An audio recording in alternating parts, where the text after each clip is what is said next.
오늘 본문을 통해서 어느 때까지 지체하겠느냐 라는 제목으로 우리 말씀의 은혜를 같이 나누겠습니다. 최근에 이 광주광역시 건물에 설날 인사가 담긴 그 현수막이 이렇게 걸렸다고 합니다. 우리 설날에 여러 가지 말로 이제 인사를 하잖아요. 근데 여기에 좀 재미있는 인사말이 이렇게 현수막으로 걸렸는데 설날 인사로 이런 글이 쓰여 있었습니다. 당신이 일어설날입니다. 이렇게 현수막으로 달아놨어요. 이번 설날은 힘차게 당신이 일어설날입니다. 이렇게 표현이 되어 있는데 참 재미가 있습니다. 자, 사람들은 연초가 되면 우리가 새롭게 다짐을 하잖아요. 그러나 시간이 지나다 보면은 우리가 여러 가지 일들이 생기기도 하고 또 지치기도 합니다. 그래서 주춤하게 될 수 있습니다.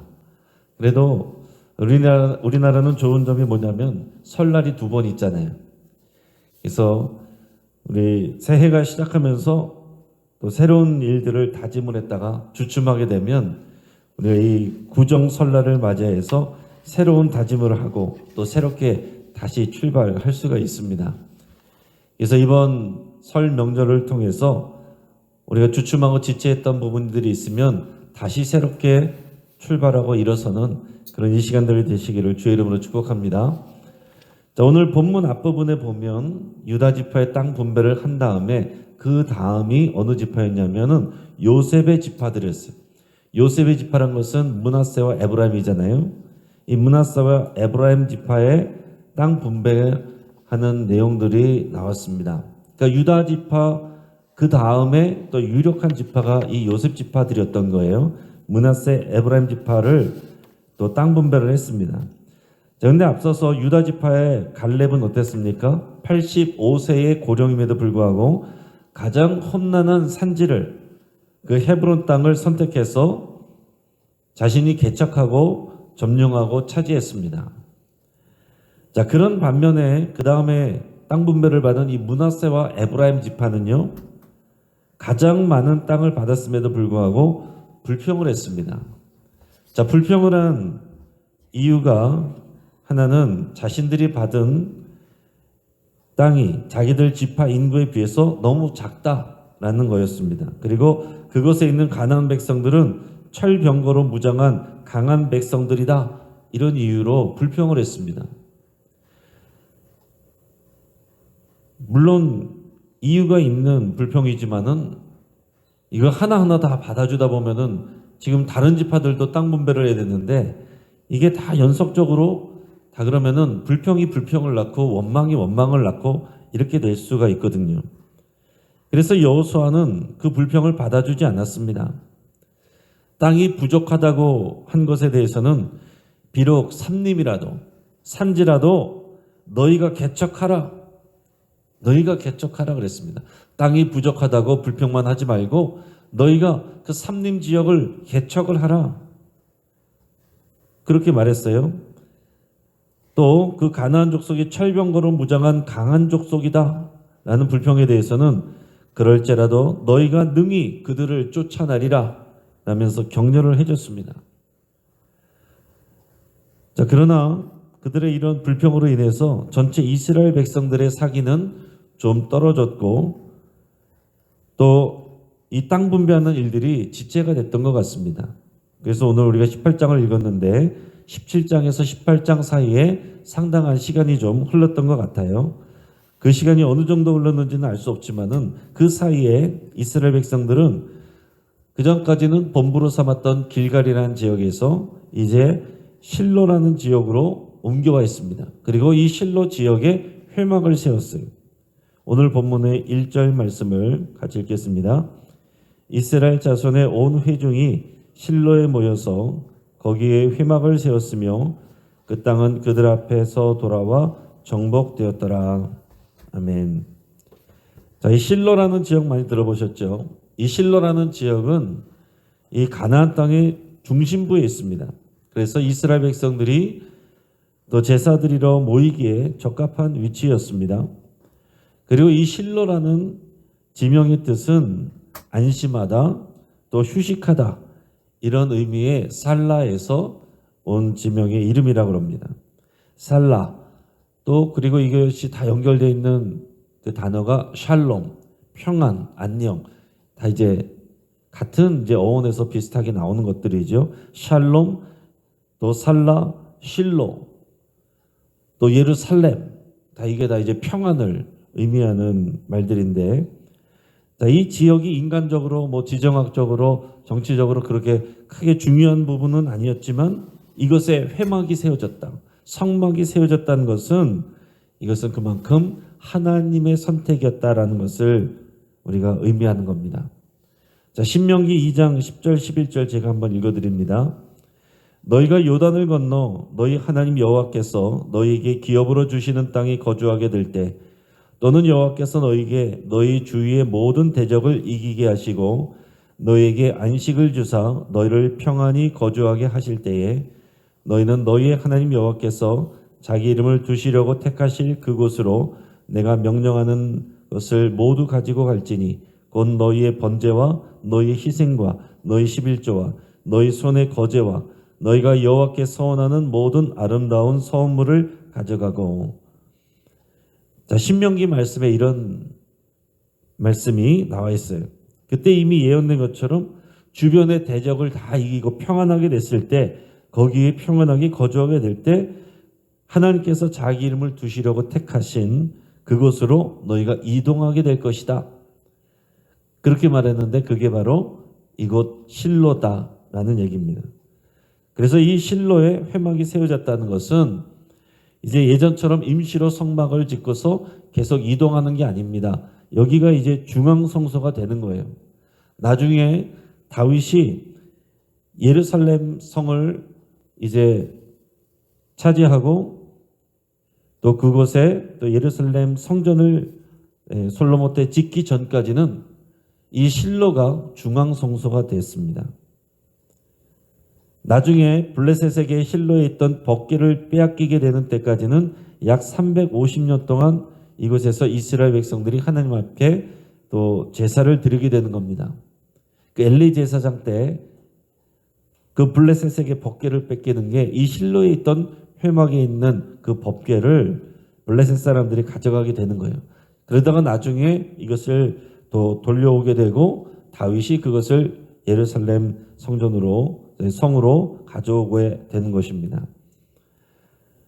자, 므낫세와 에브라임 지파의 불평으로 인해서 아무튼 이스라엘 백성들이 그 사기가 떨어지고 무기력해져 있을 때에 이 실로에다가 회막을 세우고 하나님께 예배하게 된 것입니다. 자, 이것은 하나님이 이곳에 보내신 이유와 사명을 다시 회복하게 하는 그런 일이었어요. 오늘 본문 2절 3절 같이 읽겠습니다. 그러나 이스라엘 자손 중에 그 기업의 분배를 받지 못한 자가 아직도 7지파라. 여호수아가 이스라엘 자손에게 이르되 너희가 너희 조상의 하나님 여호와께서 너에게 주신 땅을 점령하러 가기를 어느 때까지 지체하겠느냐. 아멘. 자, 한참 땅 분배가 진행되다가 앞서서 말한 이 요셉 지파들의 불평으로 인해서 땅 분배하는 이 작업이 또 지체되고 있었습니다. 땅 분배가 지체되고 있으니까 그 땅을 또 차지하러 가는 그런 일들도 멈춰 있었던 거예요. 그래서 여호수아는 이 실로의 회막으로 이 지파들의 대표들을 모으고 새롭게 시작할 것을 독려합니다. 너희가 너희 조상의 하나님 여호와께서 너희에게 주신 땅을 점령하러 가기를 어느 때까지 지체하겠느냐. 자, 여호수아는 하나님이 주신 약속을 성취하는 일에 더 이상 지체하지 말고 새롭게 힘을 내서 일어나서 또 그 일을 시작하라, 이렇게 독려하고 있는 겁니다. 그야말로 이제는 일어설 날이다, 이렇게 말하고 있는 거예요. 지금 우리 삶에서 여러분 지체되고 있는 일은 무엇인지 곰곰이 생각해 보시기 바랍니다. 우리가 결단하고 또 시작하였지만은 어느 순간 또 이러저러한 일들로 이유로 우리가 핑계를 대거나 또 지체되거나 주저하거나 그런 일이 있다면 그것이 무엇인지 여러분 한번 생각해 보시길 바랍니다. 하나님의 나라와 의를 위해서 또 교회를 위해서 내가 결단하고 진행을 하다가 지체되고 있는 것이 있다면, 중단되고 있는 것이 있다면 그것을 여러분 새롭게 다짐하시고 일어서시기를 축복합니다. 자, 여호수아는 이제 막연하게 독려한 게 아니에요. 구체적인 실행 지침을 줬습니다. 4절에서 6절까지 말씀을 우리가 찍겠습니다. 너희는 각 지파에 3사람씩 선정하라. 내가 그들을 보내리니 그들은 일어나서 그 땅에 두루 다니며 그들의 기업에 따라 그 땅을 그려가지고 내게로 돌아올 것이라. 그들이 그 땅을 7부분으로 나누되 유다는 남쪽 자기 지역에 있고 요셉의 족속은 북쪽에 있는 그들의 지역에 있으니 그 땅을 7부분으로 그려서 이곳 내게로 가져오라. 그러면 내가 여기서 너희를 위하여 우리 하나님 여호와 앞에서 제비를 뽑으리라. 아멘. 자, 여호수아는 이 지지부진한 7지파의 활동에 대해서 구체적으로 땅을 공평하게 분배하기 위해 또 그들을 독려하기 위해서 각 지파에서 3명씩을 차출했습니다. 그리고는 그들에게 숙제를 줬는데 이게 뭐냐면은 가나안 땅을 돌아다니면서 아직 분배되지 않은 땅들의 지도를 그려와라. 그렇게 말했어요. 지도를 직접 그림으로 그려와라 말했습니다. 그리고 그들이 그려온 이 지도를 보면서 그럼 어떻게 되겠어요? 이 구체적인 지도를 보고 그림을 보면 구체적인 이제 소망을 다시 갖게 되는 겁니다. 새롭게 시작할 수 있는 동기부여를 받게 되는 거예요. 여러분, 그래서 막연하게 생각하는 것보다 구체적인 그림을 그리는 게 또 계획을 세우는 것이 참 중요합니다. 자, 이미 가나안 땅은 이스라엘 백성들이 접수를 했습니다. 그들은 이미 승리했습니다. 물론 남아있는 땅들이 있어요. 아직도 전쟁을 해야 됩니다. 그러나 이미 이 승리는 하나님께서 약속해 주신 겁니다.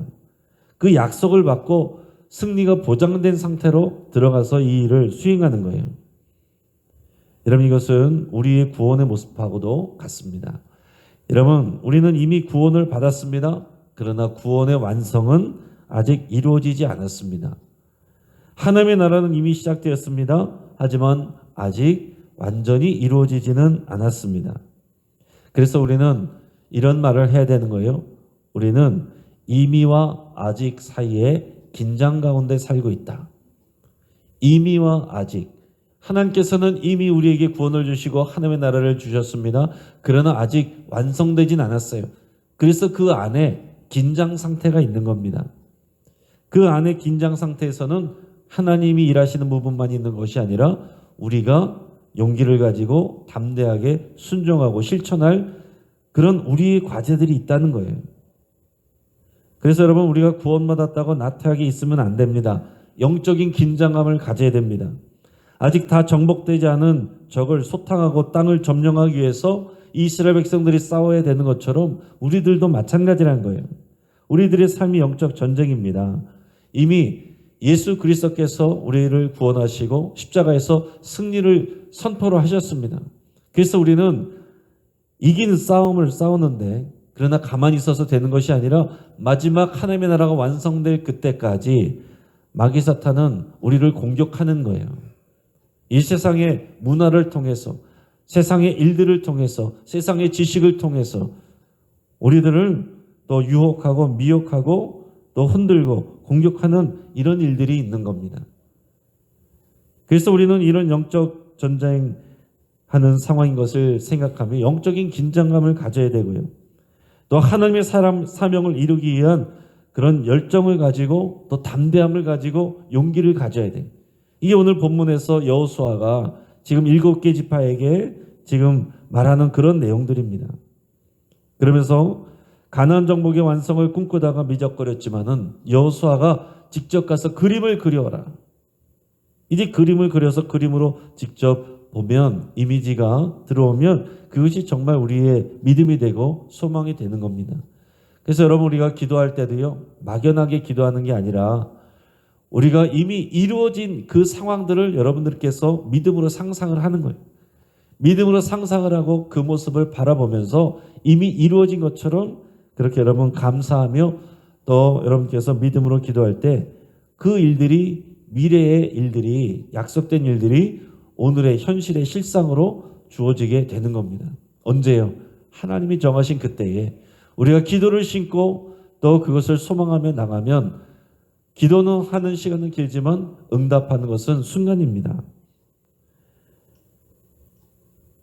자, 우리 삶에 하나님께서 평안을 주셨으면 여러분 감사할 수 있게 바랍니다. 우리 삶에 평안을 주면 또 많은 경우에는 사람들이 나태해집니다. 기도하지 않고 놀러 갑니다. 우리 삶의 평안이 나태함으로 이루어지지 않도록 여러분 기도하시기 바랍니다. 또 우리 삶에 여러 가지 어려움이 있다면 기도하라는 사인인 줄 알고 여러분 기도를 심으시길 바랍니다. 오히려 그 기도함을 통해서 하나님께서는 우리에게 예비하신 더 큰 은혜와 또 능력을 주십니다. 하나님이 주신 이 사명을 감당함에 있어서 여러분 지체하지 않도록 할 수 있길 바랍니다. 당연히 여러 가지 이유가 있고 또 핑계거리가 있죠. 재정적인 문제도 있고 또 사람들의 관계 문제도 있고 사회적인 분위기도 있고, 그러나 그것들이 우리가 주의를 하되 핑계가 되거나 변명이 되어서는 안 됩니다. 너희의 지체한 것을 속히 행하라. 지도를 그리고 비전을 가지고 그 이미지를 가지고 너희가 실행하라. 일어서라. 오늘 여호수아가 이 7지파에게 행한 내용들이 바로 오늘을 살아가는 저와 여러분들에게 주시는 또 하나님의 말씀이기도 합니다. 여러분, 기회는 언제까지나 주어지는 것들이 아닙니다. 하나님이 우리에게 주시는 이 시간의 선물을 주의 영광을 위해서 여러분 아름답게 사용하시기를 주의 이름으로 축복합니다. 같이 한번 기도하겠습니다. 오늘 이제 말씀을 붙잡고 함께 기도할 때 우리 신앙생활에서 나태해지고 있는 부분, 지체하고 있는 사명을 새롭게 시작하기를 결단할 수 있길 바랍니다. 또 막연한 바람이 아니라 구체적인 비전의 지도를 그리고 실천하기로 그렇게 여러분 결단할 수 있길 바랍니다. 또 영적 전투에서 승리할 수 있도록 여러분 오늘 하루에 또 여러분의 삶에 성령 충만함을 구하며 기도할 수 있길 바랍니다. 우리 여러 환우들을 위해서 같이 기도하시고 여러분들의 치유를 위해서 기도하겠습니다. 또 12돌 프로젝트와 우리 40일 작전 기도를 위해서 함께 기도해 주시고 우리 영신교회가 정말 기도하는 교회, 성령으로 불타는 교회가 되기를 여러분이 함께 기도하기를 바랍니다. 또 이 연휴 기간 동안 우리 성도들의 신앙이 흐트러지지 않도록 안전하게 지내고 돌아올 수 있도록 예수 합심해서 함께 기도하겠습니다. 이 시간 우리 함께 주여 한번 부르짖고 합심해서 기도하겠습니다. 주여